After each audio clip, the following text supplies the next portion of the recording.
to introduce Dr. Diane Kulik from Michigan in the United States. Thank you for joining me, Diane. Good morning. How are you doing? Fine, thank you. Could you tell us when you first heard about LDN? About naltrexone? Mm-hmm. I think I was listening to an interview that Jeffrey Bland did with Bert Berkson and how he was using it. And then I think I saw an interview that Dr. Mercola did with Dr. Berkson also. And so at that point I read about it and looked up some things on the internet, which I was surprised that there was, a fair amount of information about the history of it. So I was fascinated, and it seemed very safe, and so I started trying it and found out that the compounding pharmacy that makes hormone creams in the area, several of them do it, would be able to make the naltrexone doses. So I started using it, and I've had many people do very well. I think I first started it with multiple sclerosis, with MS, but have had patients use it with Lyme disease and cancer and lupus, rheumatoid arthritis. One case I was interested, a woman came and wanted to try it for her bad osteoarthritis. And I said I didn't think it would help, but she said she had dramatic results. That was surprising. I don't know that it's been used much for that, but it seemed to help her.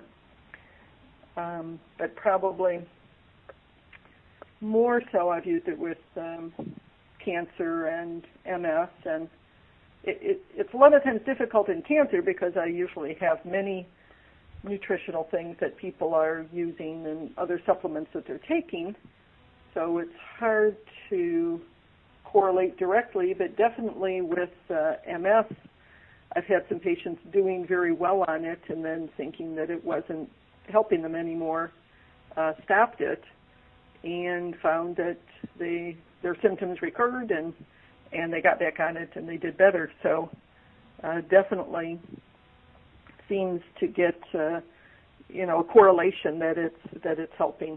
Mm-hmm. I've had some Lyme patients who have used it.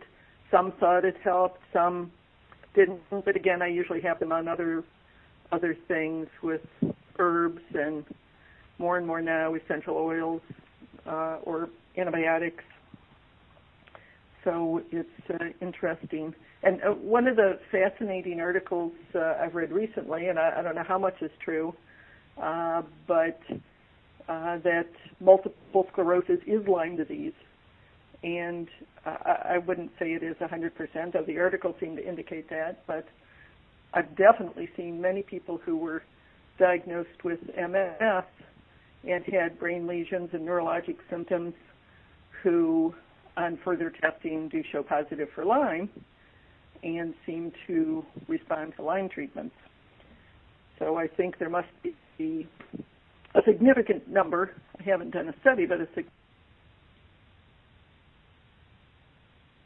March, I was at a holistic conference in Tampa, Florida, and heard a physician who was diagnosed with ALS, Lou Gehrig's disease, and after multiple testings, finally showed also positive for Lyme, and when he treated the Lyme, his ALS cleared up. Wow. And resolved his symptoms. So I think at least there's got to be some proportion of people who are being missed with Lyme disease. And the great thing, the naltrexone is helpful for pretty much anything that affects the immune system. Mm-hmm. Have any of your patients reported any adverse side effects? Did they have any side effects? Yes. Did you say? Mm-hmm. A few people I've had to go very slowly. Usually I start them right out on either 3 milligrams for non-cancer or 4.5 for cancer, and most of them have no problems, but I've had a few with nausea or muscle aches, and I think it's boosting their immune system too quickly, especially some of the Lyme patients.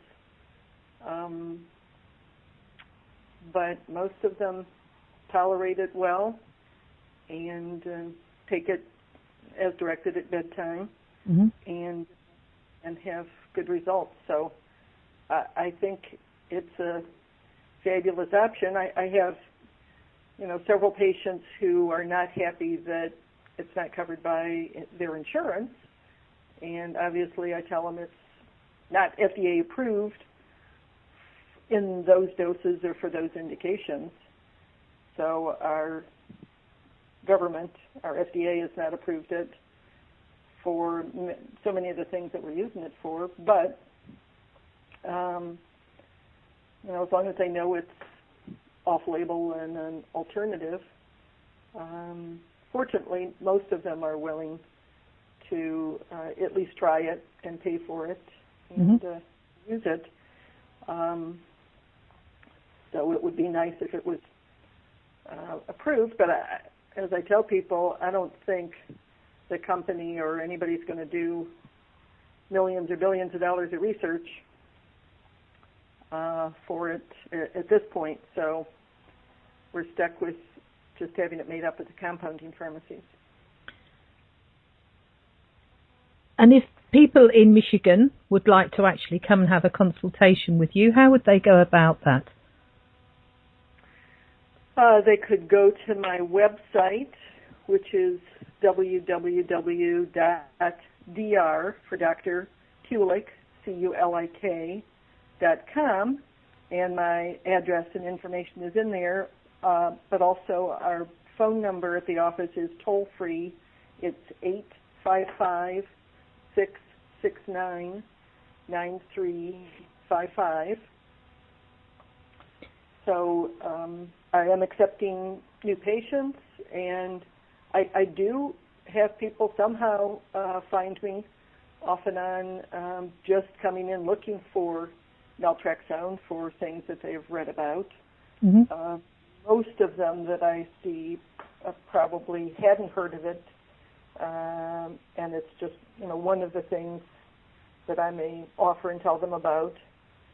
And I've got several article summaries at the office that explains the history of how it's been used and what they think the effect is, and people seem very interested in trying it. I use a lot of other nutritionals and vitamins and herbs and essential oils for immune system benefits. Mm-hmm. And whereabouts in Michigan are you? Sterling Heights is a suburb of Detroit. It's sort of northern suburb of Detroit. And it's a big city, but it's pretty accessible by any of the freeways in the city. Mm-hmm. And I do occasionally see people for other things, for hormones and consultations from the west side of the state, from northern Michigan, from Indiana, Ohio. I have a few people come in from other places. I saw an interesting woman who flew in from Canada and has family in this area because she had been diagnosed with multiple sclerosis and was concerned whether it was related to food allergies or Lyme. And she showed very elevated antibodies on a Cyrex test, C-Y-R-E-X. I think it's cyrexlabs.com, and they can actually measure antibodies to parts of the brain. She had them to the cerebellum and different parts of the brain, and very high food antibodies. So I think for her, and we'll see how she does with time avoiding those foods, that may have been her trigger. And absolutely, almost 100% of people I see with autoimmune diseases, whether it's lupus or rheumatoid or scleroderma, have food allergies. So even though the naltrexone definitely helps, to me, if they don't get an IgG food allergy test and eliminate the foods that they're reactive to, it's very hard for them to get better. Right. So I definitely think people need to have IgG food allergy testing as well. I don't know if that's available in England, and I have some of the hospitals here don't even do the testing.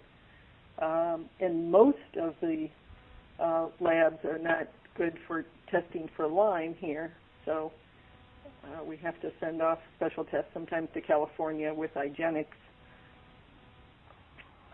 So I see many people that have been missed as far as getting down to the source of their problems. Well, we could certainly do with more open-minded doctors like yourself in the world. That would be fantastic. Thank you very much for sharing your inspirational story with us. Oh, thank you for asking. And it's so good. You know, I think people need to be on the lookout themselves and search and research and be open. And much of the time I'm just giving people, you know, articles, websites, information. And I tell a lot of them they're going to know way more than the doctors because the doctors aren't researching those things. And they need to, you know, stand up and arm themselves with information and get people to address their issues. It's certainly doctors, amazingly in this day, are still brainwashed by the powers of money in the pharmaceutical industry, and traditional conferences only address pharmaceutical drugs, and there's so much more out in the world that can help people feel better that's not from the pharmaceutical industry, or that's used like naltrexone, that is completely off-label, used for other things than what our FDA approves it for. But people seem to understand and arm themselves with that knowledge and information, and then they can take care of themselves. Thank you.